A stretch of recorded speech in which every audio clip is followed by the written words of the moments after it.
Tell me your name and spell it. My name is Karen Lee Williams. Karen, K-A-R-E-N, Lee, L-E-E, Williams, W-I-L-L-I-A-M-S. For a little background, could you tell me briefly about yourself and how long have you lived or been involved in the Hillcrest community?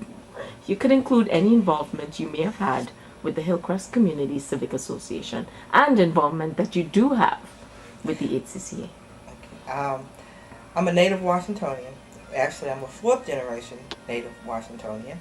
And I moved to Hillcrest in 1998. Prior to that, I lived in surrounding neighborhoods like down at Fairlawn and on Grove Road. So while I wasn't living directly in Hillcrest, I was living in this area for most of my life. Always wanted to live in Hillcrest. This was my dream community. When I passed here, go to Maryland through the neighborhood, I always thought this was a beautiful community. So when I married Earl, my current husband, back in 1996, and we were looking for a house, I said, I know exactly where we should move. And we hired a real estate agent and found 5 houses in Hillcrest that were available. And the first house we pulled up to, before we got out of the car, I said, this is my house. And everybody in the car looked at me like, how do you know? You haven't seen the inside. I said, no, this is my house. So anyway, when we walked through the house, even though there were some things about the house that I wanted to change immediately, I knew this was the house that I wanted. We looked at the other 4. They made me look at the other 4 houses, but as soon as we finished the 5th house, I said, okay, can we go back to the first house and offer a contract? And the house belonged to Ben Spalding, who was a longtime Hillcrest resident, very involved in the community, and who moved not too far from here in another house in Hillcrest and became the Civic Association president. One day we were talking and he said he needed a secretary, and so he recruited me to be his recording secretary. So I worked with him as his recording secretary for 2 years. And when he decided to leave the area, well, to leave the Civic Association and retire from his active civic life, he and Carrie Thornhill called me about taking on the role of president. I said, are you crazy? No, I have no desire to be president. And they kept talking at me and talking. I said, well, only if I have your support and you will help me make that transition. So he did. I ran unopposed, which is not unusual in the Hillcrest election, but I wish more people would run in our election. That's another conversation. Took the job. The first 3 months, it was very hard for me. It was very scary to get up in front of that many people. I was scared to really assert myself because I'm kind of a background person. I'm good behind the scene person, and so it was very hard for me to be the out front spokesman for the organization. But the organization was very supportive and helped me through that transition. And I think each year I get stronger and become more politically astute and a better president. So our terms expire this is 2010. Our terms expire this year, and I'm going to run again for 2 more years, and then we'll see where it goes. As you may know, this oral history project is a continuation of the 20th anniversary celebration of the Hillcrest Community Civic Association. In thinking about your neighborhood, Hillcrest, will you define it as a strong DC neighborhood? Tell me why, and also explain what is your definition or idea of a strong DC neighborhood. Well, I think Hillcrest is a strong neighborhood, whether it's located in DC or Des Moines, Iowa, or Texas. I don't care.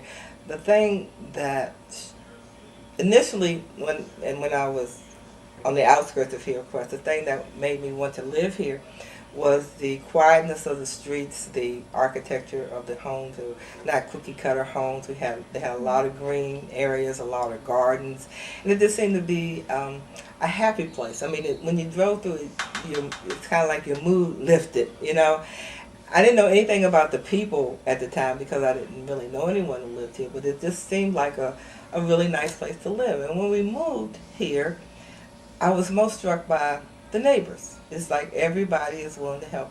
We know everybody on this block, and everybody always speaks. Or, if you're snowed in, they come help you get out. If you need something from the store, if they know you're sick. It's just that everybody in the neighborhood, at least on our block, looks out for everybody else. If there's somebody comes and knocks on your door that nobody's ever seen before. Today somebody came and knocked on your door. They had a blue car with DC tags or whatever. So you feel, even though there's no place on earth that you're totally secure, you do know that people are looking out for you, looking out for your home, and you know that people genuinely care about you and what happens to you. So what is your opinion of the Hillcrest Community Civic Association, and especially from where you sit as the president, and its role in creating a strong DC neighborhood? How do you think it has engaged the residents of the community to encourage active involvement and participation? And to what extent do you think the HCCA has sufficiently engaged the residents in other parts of the city, including the rest of Ward 4? Do you think they have actually engaged residents enough? And I want you to think about the internal as well as external interactions. Well, that's a multifaceted question. Okay, let's take the first part. Okay, what was the first part? Okay, your opinion of the HCCA and its role in creating a strong DC neighborhood. And you're the president, so you have a good perch. I think the Hillcrest Community Civic Association gives the members of the community a voice, a viable political voice. Because the neighborhood is so large and there are so many members of the association, that automatically gives us political clout. Because the city knows that we're a well-organized, well-run civic organization, when we, as a collective or call as an organization, they know who we are, where we are. It helps us get speakers to our meetings to explain whatever it is, city procedures, building projects, lack of street cleaning, whatever the issues of the members are. So being well known in the city helps us put forward our agenda. Okay, what was the next part of that question? How do you think the HCCA has engaged the residents of the community to encourage more active involvement and participation? I think, to me that's a multifaceted question, because I can see it before and after. When I first moved into Hillcrest, this was a very stable community. People did not move out. So the population when I moved in were in the 60s, going into their 70s and 80s. They had moved here back in the 60s, raised their families, and a lot of the children of those people have moved out of the community, so the population was aging. I was like I said, I moved in 12, 13 years ago. That's when houses started becoming vacant and the population started to turn over. Now we have, so at that point, I think the Civic Association was starting to get a little stagnant because the active members were getting older and not as active as they had been. So I think there was an asserted effort by the Civic Association to recruit younger members. Not that I'm that much younger, they don't seem to understand that, but it's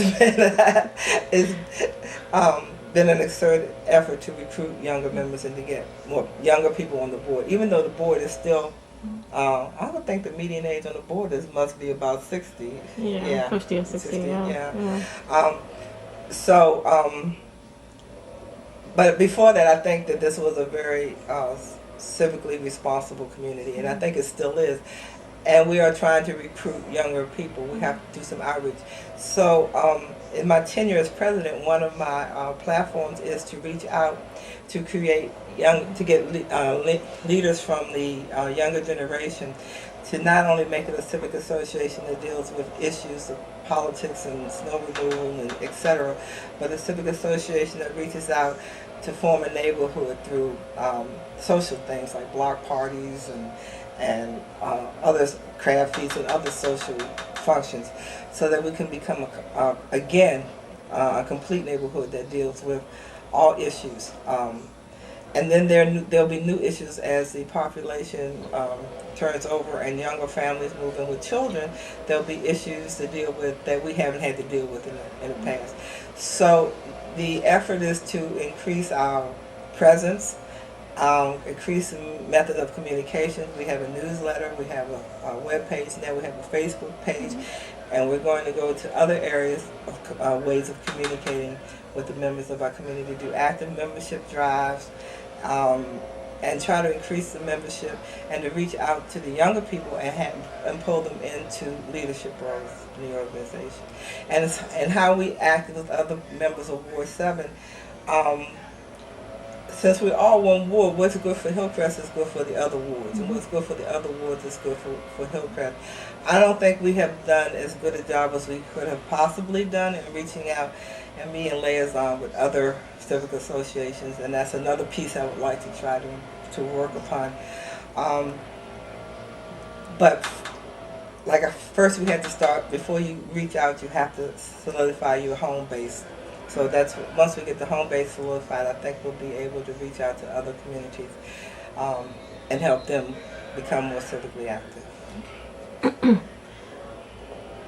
How effectively has the HCCA worked with the Hillcrest community, and by extension the rest of Ward 7, to garner goodwill, promote neighborliness?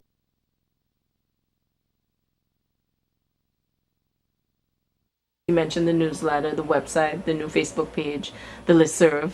All these how effective have these proponents been effective, or is there room for improvement? There's, I think, first of all, there's always room for improvement. Okay, I mean, no matter how well you think you're doing something, there's always a better way. And as a matter of fact, with the increase in technology, the way the world is changing so quickly, there's always quicker and better ways to do things, and you have to stay abreast. And that's why you need to bring in the new people. And like I said, I think we're doing a pretty good job of reaching out to the people within the boundaries of Hillcrest. We're trying, the block party concept that I'm trying to implement would capture all new members to the community. Because let me go back for a minute. We have an organization called Neighborhood Watch, and Hillcrest is broken down into 13 neighborhood watch stones. So every block of Hillcrest is covered under the Neighborhood Watch program. It's a safety, developed for a safety conduit, but it's also not only safety from crimes and in case of a natural emergency or disaster, it's a way to reach out to the neighbors in that immediate area and get to know them and know what's going on with them, whether they're elderly and living alone and might need help, if it's snowing, or might be sick if they need store. So that's a proponent that we are working on strengthening, so that every block has a block captain who knows everyone on the block and knows their needs and can reach out to them in case something goes wrong. And again, I reiterate, once we get our own neighborhood organized, then we can reach out and help other communities organize. But like I said, we have to start at home, because a lot of these things, even though they were in place 10 years ago or 15 years ago, have lost some of its effectiveness because of lack of leadership, or because a person retired from the position or moved on or whatever.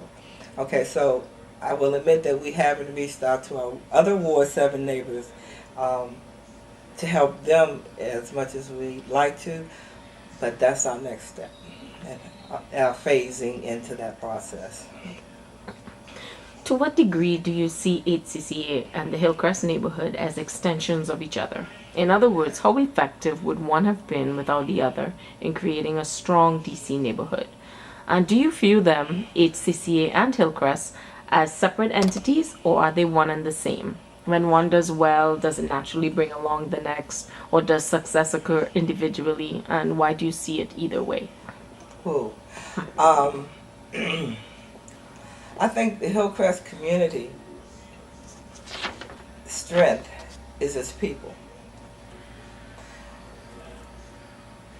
These are the people who make up the Civic Association. The same people who make up this neighborhood make up the Hillcrest Community Civic Association. This neighborhood seems to attract educated, civic-minded, a lot of government workers and officials, teachers, people who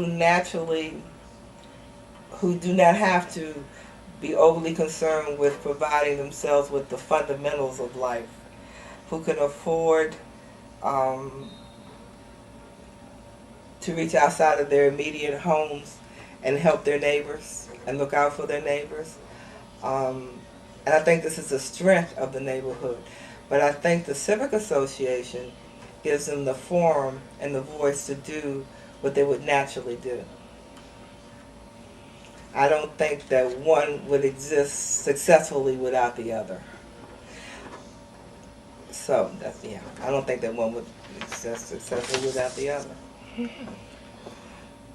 The neighborhood has been known for its civic-mindedness and neighborliness, caring and respect of the beauty of the environment. Is this something you agree with? If so, why? And are there any other adjectives you might use to describe Hillcrest and the HCCA? I think those are the words that I did use.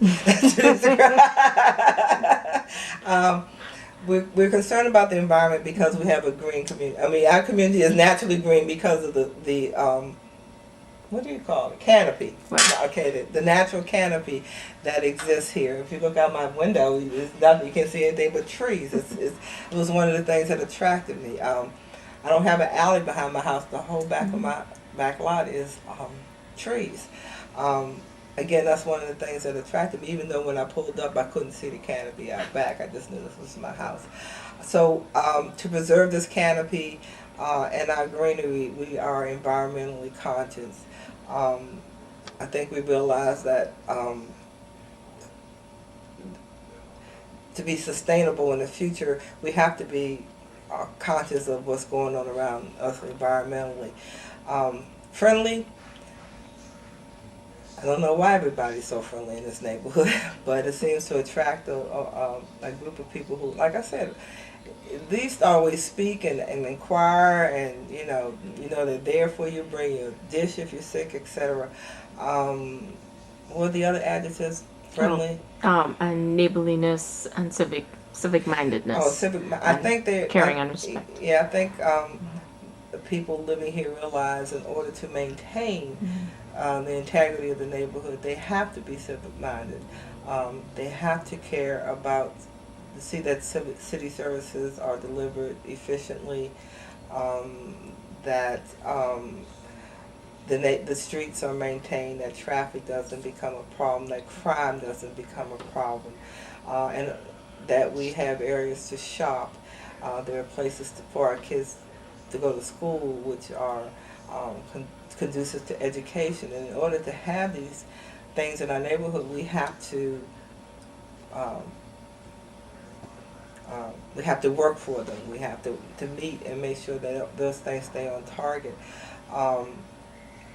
So I just think that even if they didn't feel that way when they first moved into the neighborhood, that once they get to know their neighbors, that becomes part of blending into the neighborhood, that everyone wants to be involved. Even if they don't attend all the meetings, even if they don't come to all the events, they do. When there's an issue that affects them or an issue that they're concerned about, then you'll see them turn out in droves for that meeting. That's again the piece about communication, because because we publicize who's going to be our guest speaker and what the issues are going to be. We publicize when we have open forums in these days, for you all to come and tell us what problems you want us to tackle. Our communication isn't 100% yet, but in my next term, I hope that we can reach every household within the geographical boundaries of Hillcrest and let them know about the organization, what we're doing, and invite them to join. And even if they don't come to meetings, joining means that they get access to the communication pieces, and they know what's going on. And when there's an issue that they're concerned about, they know that then they can come out or email or voice their opinion, so that it will be taken in with the solution to whatever problem it is we're trying to tackle. And could you offer any specific examples that will underscore the HCCA and Hillcrest civic mindedness and neighborliness. Feel free to be as descriptive as you can. Any example you might have? Like Skyland is a project that I inherited that was, I understand that they've been working on trying to improve the Skyland Shopping Center located at Alabama and Naylor Road for the last 20 years. It's now become a blight on our landscape and has caused some erosion problems and some other problems in the neighborhood.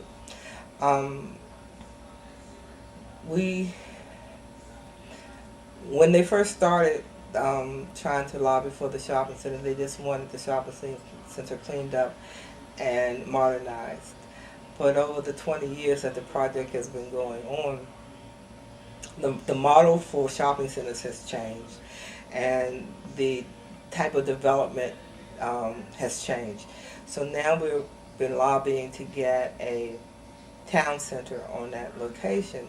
A lot of people in the neighborhood were upset over the fact that initially it was just going to be a new shopping center type of strip mall, and now it has evolved into a town center with a residential component and multi-use purposes. And it has caused some divisiveness in the community. But I think that everybody understands now that while this is what we wanted initially, if we want to make improvements, this is the way we have to go about doing it. Now, there's no system or project in the world that 100% of the people are going to approve of the way it's going. But through the process and finally through the PUD that took place a few months ago and the zoning commission ruling, I think that we have come to a point where most of the people are satisfied with the outcome, and hopefully we'll have some movement on that project soon.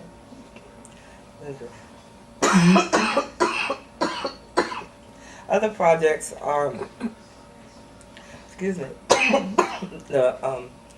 very glad to see the work on Pennsylvania Avenue, the Great Street project on Pennsylvania Avenue starting and moving forward. A lot of people are complaining about the inconvenience, but the message that we're trying to communicate is that in order for there to be improvement, you have to be inconvenienced. Have you ever tried to remodel your house without having some inconvenience? So if you want things to get better, you have to put up with the inconvenience. But DDOT has promised us that, has moved up the time frame for the project, so the inconvenience won't be as long suffering as we would have been originally. So I forgot what I was talking about. About the projects, Okay. the Great Streets projects. Well, the Great Street and the Pennsylvania Avenue project. The 11th Street Bridge project was also a project that, wow, I didn't initiate. I get credit for it because it's coming to life during my administration. The 11th Street Bridges project is underway. So not only are we boxed in by the Pennsylvania Avenue Great Streets project, we're also, that makes 290, the 11th Street Bridge interferes with traffic on 295, north and southbound, going down Good Hope Road, going across the 11th Street Bridge. So people who are living in Hillcrest are feeling the pinch traffic-wise. But hopefully in another year, when all the construction is done, we will be sailing across the river with much greater ease. And I'm looking forward to that day. Since the first time you moved to the neighborhood back in the 90s and in the 90s, 13 years ago, do you see a continuation of the civic mindedness and neighborliness that you had seen initially? Has it changed over time? Is it better or worse? And do you have an opinion on the HCCA in helping in this continuation? Well, I have to be honest with you. When I first moved into the neighborhood, I was neighborly, but I wasn't very civic minded. I didn't join the association for the first 3 or 4 years. Actually, a lot of that was because I really didn't know it existed. There was no mechanism, because I didn't receive the newsletter, because I wasn't a member. I really didn't know that it existed. And again, Vince Spalding and Kath, who I bought the house from, and Kathleen Chamberlain, eventually through a couple of conversations, told me about the organization, and I decided to attend the meetings. But this was like 3 or 4 years after I got moved into the neighborhood. So I wasn't aware of the extent of the civic mindedness of my neighbors prior to that. So I can't really compare what then to now because I didn't know they were that. And then when I started going to the meetings, to be honest with you, I really wasn't that knowledgeable about a lot of the issues. So it took me a while to become educated as to what the issues were, and then to form my own opinions, because I'm a researcher. I mean, if you're going to do something, you have to figure out what it is. You know, my husband says every time we try to do something, you always take a month to research it and look it up. But that's just my nature. I'm sorry. So I'm not easily swayed by your opinion or his opinion or her opinion. I have to do the research and form my own opinion. So it took me about another year to catch up. And then I became, one day I was sitting at a meeting, they said they needed a secretary. I said, oh, I could do that. So I volunteered to do that. And that threw me into the heart of the situation. Mm-hmm. And then I had to do a real quick job of catching up, because not only did I have to form a piece, I had to write it, and I had to make it sound like I knew what I was talking about as I wrote the minutes. And I think this community has always been civic-minded. I think they've gotten, as the population has begun to get younger again and more active, that the civic-mindedness has made a resurgence in the community. But I think the people before us, who preceded us, were very civic-minded. But again, they have been doing it for 20, 30 years. So they were like, okay, let somebody else do this now. And now we have a new generation coming in to take up the mantle. And I'm very proud to see that so many young people like you with young children and are coming up now and becoming involved. Do you think that there was anything that the HCCA does now that it didn't do back then when you first came here? If it could do something better to let people know about it. Well, I think technology has changed tremendously. The only method of communication in those days was a newsletter. Right. Okay, and then it was manually done, manually copied, manually folded, and manually mailed. Now we do it electronically. We do it on a computer. We send it to a printer. He prints it. He sends it out. We had a web page, but a lot of people in the community. I don't know how long we had the web page, but I know I've been involved 6, 7 years, so it must have been at least 8, 9 years that we've had a web page. But then the population wasn't exactly computer literate, so people did not, whenever we said, well, it's on the website, it's on the website. Well, we don't have computers. So while that was a form of communication that a lot of outside people used who were doing research on our community, the people who lived in the community really didn't access it that much. But I think as the population is younger, people become more accustomed to using electronic media and computers. More and more people use the web page, and now that we're on Facebook, more and more people will use the Facebook page also. We probably will get down to a point where we tweet, I guess, at some point, I don't know, and what other technology is developed. And that's the good thing about having the younger population, because whatever new technology comes out, we will avail ourselves to that technology.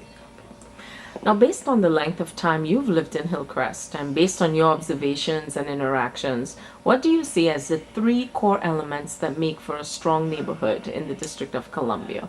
And have examples may include respect for residents may have for one another, just by keeping your yard clean, being able to say hello to each other. I mean, what do you see as these 3 core elements? I think the 3 core elements are that most of the people who live in Hillcrest are homeowners. Even though there are a lot of single-family neighborhoods with single-family homes, a lot of neighborhoods, people have left their single-family homes and are now renting out their properties. I think this becomes, not all renters, I'm not trying to say that all renters are bad, but renters tend not to take care of the property as well as an owner. One of the strengths of Hillcrest is that while we do have some absentee landlords, the majority of our homes are still lived in by people who own them. there has been a turnover in that there, like I said, in the aging of our population, a lot of people have had to move out of their homes for one reason or other. And I think that the children of those people who are not living in the house themselves have sold the houses, so they still belong, they're still owned by people who live here. That creates for good neighbors because you want to maintain your property and your property. That's one of the key things for me is that they want to maintain their property and their property values. And if you maintain your property, you want to see that your neighbor maintains his property. Hillcrest is not one of those organizations that has covenants that you have to paint your house a certain color, you have to cut your grass, else you get fined. But I think we've maintained the integrity of our neighborhood through communication and openness.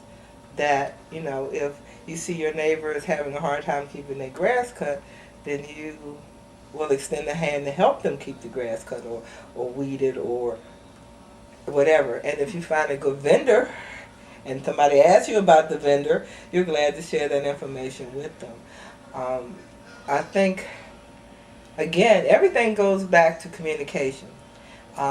With open communication, with concern for your neighbors, you keep your neighborhood clean, safe, and you just look out for everybody.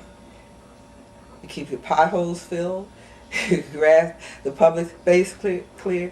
It was funny. We had a block party on last Saturday, and Amy across the street said, "Karen, could you get somebody out here to cut the trees because this tree limb is on my roof?" And on Tuesday they had people out there cutting their trees. Now I'm not gonna say it was me who did it, but not that quickly. And I came home on Tuesday. She said, "You're wonderful. That's amazing. How did you get somebody out here in a day?" But we had called several months ago about tree trimmings because the branches were interfering with the electrical lines during the storm, the winter we had this winter. And so it just happened to coincide that they came and trimmed our trees back this week. And that's important because your tree, when your tree branches start falling down when it snows and rains, that's an issue. They just repaved our streets, which is something we called about a few weeks ago. I called the street sweepers because there was a large amount. So we get responsiveness in this neighborhood, and I think that's what people realize, that in order to keep that level of responsiveness, we have to work together. Is there anything else you can think of which highlights Hillcrest as a strong DC neighborhood, and anything that shows the HCCA is helping to facilitate that strength? I think the HCCA, Hillcrest Community Civic Association, is the forum that is used to facilitate the workings of the neighborhood. People need a place to vent. People need a place to come to when they want to find solutions. People need a place where there's a social outlet. People need a place where they can meet like people with like problems. People need a place where they can go to work out their frustrations. And I think the Hillcrest Community Civic Association is that place that a lot of our neighbors go to do these things.